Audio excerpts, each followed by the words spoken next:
Ordinary bill का सबसे पहला एक चीज़ है कि सर ये बिल कहाँ से स्टार्ट हो सकता है।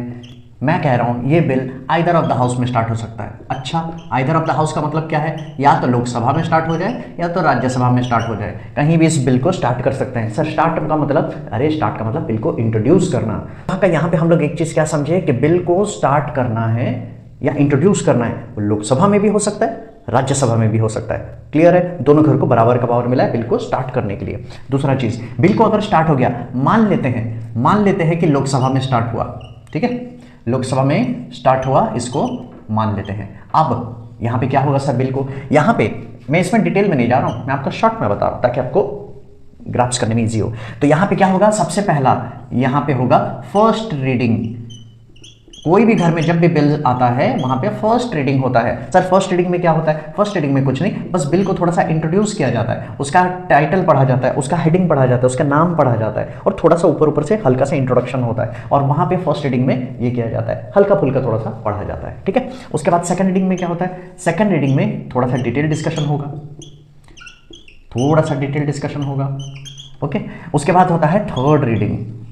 थर्ड रीडिंग कितना रीडिंग होता है? 3 ही रीडिंग होता है और थर्ड रीडिंग सबसे लास्ट रीडिंग होता है। अगेन मैं फिर से बता रहा हूँ, मैं इसमें आपका अंदर नहीं घुस रहा हूँ क्योंकि अभी आप आईएएस लेवल की पढ़ाई नहीं कर रहे हो और वहाँ पे हमें घुसना नहीं है। कभी वहाँ पे वीडियो बनाएंगे तो पूरा डिटेल को खोल के रख देंगे पार्ट को, पर अभी नहीं। आप क्लास 10 में हो, क्लास 10 में इतना रिक्वायरमेंट नहीं है, ये तो आपके सिलेबस में भी नहीं है ना, आपको बस मैं एक ओवरऑल अंडरस्टैंडिंग के लिए बता रहा हूँ, ठीक है। तो देखो, तो यहाँ पे first reading, second reading, third reading होता है। बस थर्ड रीडिंग में समझना कि मान लीजिए लोकसभा में यहाँ पे थर्ड रीडिंग है तो यहाँ पे वोट किया जाएगा, तो वोट करते समय या तो इन लोग इस चीज को पास कर देंगे या तो इन लोग इस चीज को रिजेक्ट कर देंगे। ध्यान से समझना, अगर पास कर दिए तो ये जाएगा अदर हाउस, अगर रिजेक्ट कर देंगे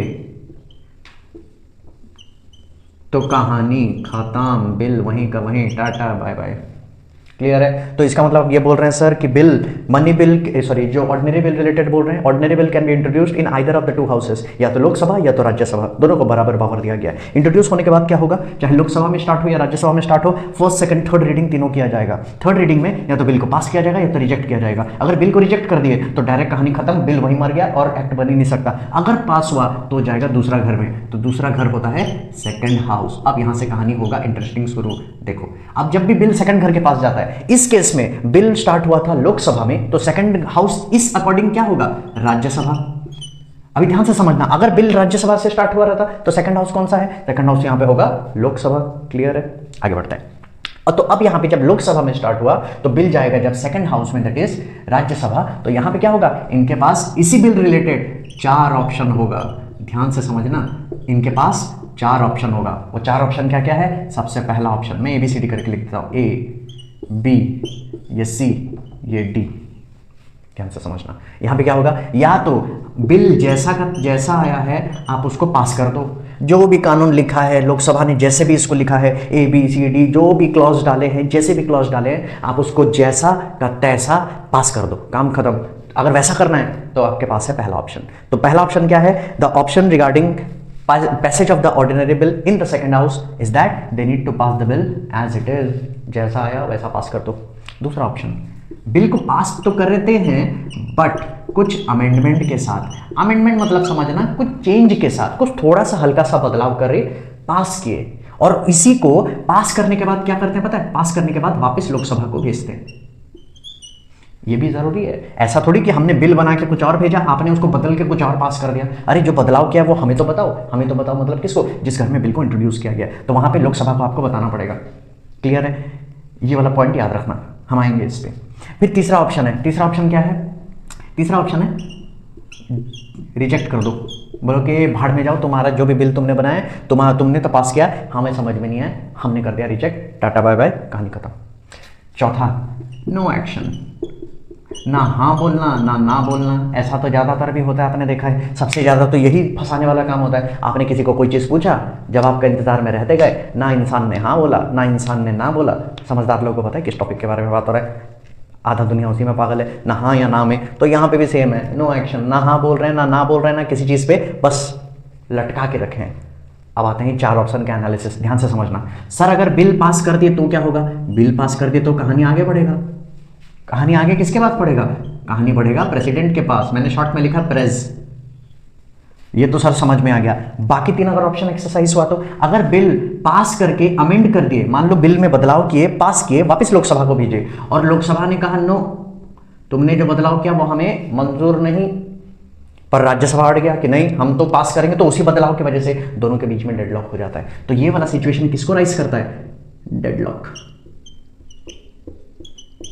डेडलॉक का मतलब क्या है? एक ने हाँ बोल रहा है, दूसरा ना बोल रहा है, दोनों फंस के रह गए। एक घर ने पास कर दिया, दूसरा ने पास नहीं किया। तीसरा ऑप्शन, अब इसने रिजेक्ट कर दिया तो सर ये रास्ता भी तो डेडलॉक की ओर जाता है। हाँ ये भी करेक्ट बात है, ये तो टोटली डेडलॉक की तरफ जा रहा है। एक घर ने पास किया, दूसरा ने रिजेक्ट किया, बिल फंस के रह गया। तीसरा ऑप्शन, नो एक्शन, अरे एक्शन ही नहीं ले रहे। और फनी बात क्या पता है? ऑर्डिनरी बिल रिलेटेड ऐसा कोई समय सीमा नहीं आधारित किया गया है कि सेकंड हाउस को कितने दिनों के अंदर एक्शन लेना है, तो अगर वो एक्शन ले ही नहीं रहे तो उसको भी हम डेडलॉक कर लेते हैं। इसका मतलब है कि सर फंसने का तो 3 रास्ता है, पास होने का 1। ऐसे में तो ज्यादातर बिल फंस जाएगा ना। रेशियो आपका बता रहा है कि 4 में से 3 रास्ता तो फंस ही रहा है और 1 रास्ता पास कर रहा है। बट नो प्रॉब्लम, इसका भी जुगाड़ है। अगर ऑर्डिनरी बिल कभी भी ऐसा डेडलॉक होता है, याद रखना मैंने क्या बोला था, इन दोनों के घर का पावर रेशियो कैसा है? इन दोनों के घर का पावर रेशियो है 51:49। तो ये जो एक्स्ट्रा एज लोकसभा को दिया गया है, वो एक्स्ट्रा एज कहां लोकसभा को दिया गया है? यहां पे डेडलॉक के बाद क्या बोला गया है? एक प्रावधान रखा गया है, एक मतलब कि यहां पे एक प्रोसीजर रखा गया है। इस प्रोसीजर को कहते हैं ज्वाइंट सिटिंग। ज्वाइंट सिटिंग का मतलब साथ में आके बैठना।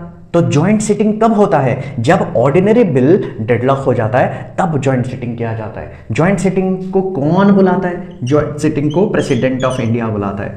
सो the president of India summons both the houses when there is a deadlock regarding ordinary bill. तो सर ये इसमें कौन सा एक्स्ट्रा पावर मिल गया लोकसभा को, जो आपने लोकसभा को 51% दे दिया और इसमें राज्यसभा को 49?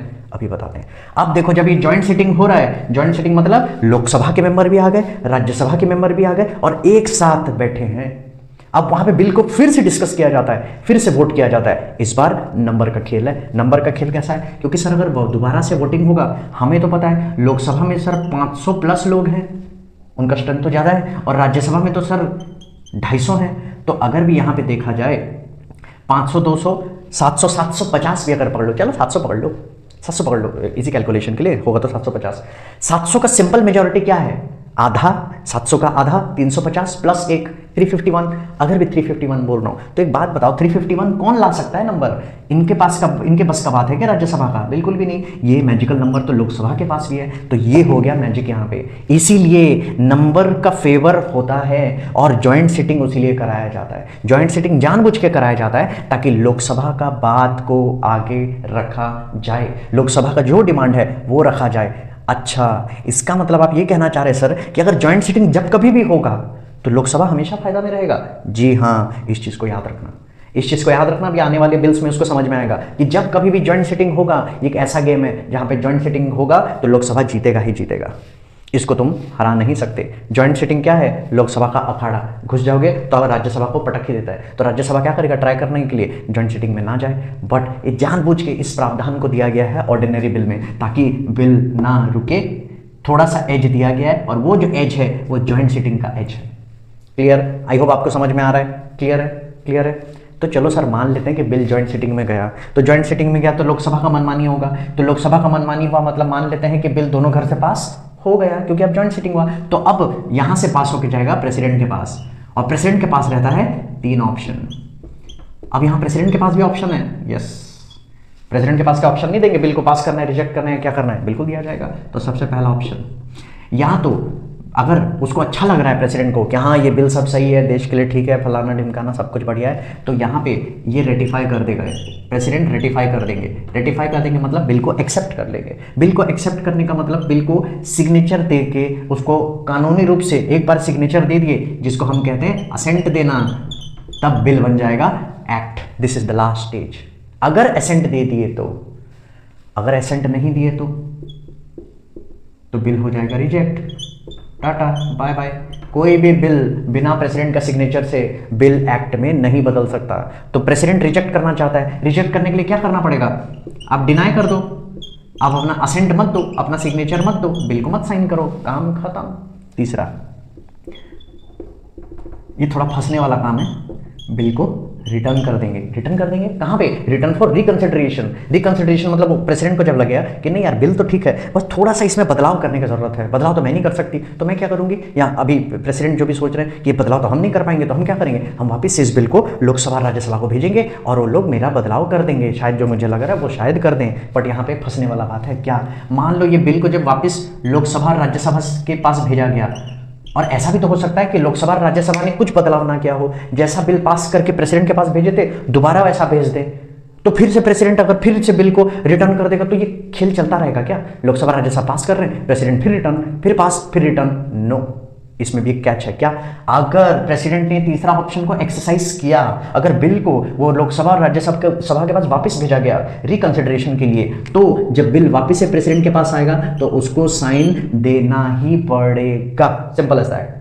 Clear है? So the president has three options when both the houses agreed or they have passed separately the ordinary bill. The three options are: the president can either provide its assent, and by providing the assent, president ratify the bill. The president can either deny the assent, and in that way, the president can exercise his or her second option, that is to reject the bill. The third option is the president sends the bill for the reconsideration back to the houses, and if both the houses have passed the bill again with or without making those changes, then the president has no other option left but to provide assent to the bill. यहां पे वो मना नहीं कर सकती। Sir अगर मना कर दी तो कोई बात नहीं, इम्पीच करके प्रेसिडेंट को भी निकाल देंगे। क्लियर है? क्योंकि संविधान में लिखा गया है भाई ऐसा, आपको संविधान के अकॉर्डिंगली चलना है, उसके अलावा कहीं भी नहीं। तो ये है ऑर्डिनरी बिल रिलेटेड। ठीक है, अब आपको समझ में आया जॉइंट सिटिंग, ये है स्टार प्लेयर यहाँ का। जॉइंट सिटिंग नहीं होता तो लोकसभा को ज़्यादा पावर नहीं मिलता। क्लियर है? क्लियर है? अब बढ़ते हैं सेकंड बिल की ओर, मनी बिल की ओर।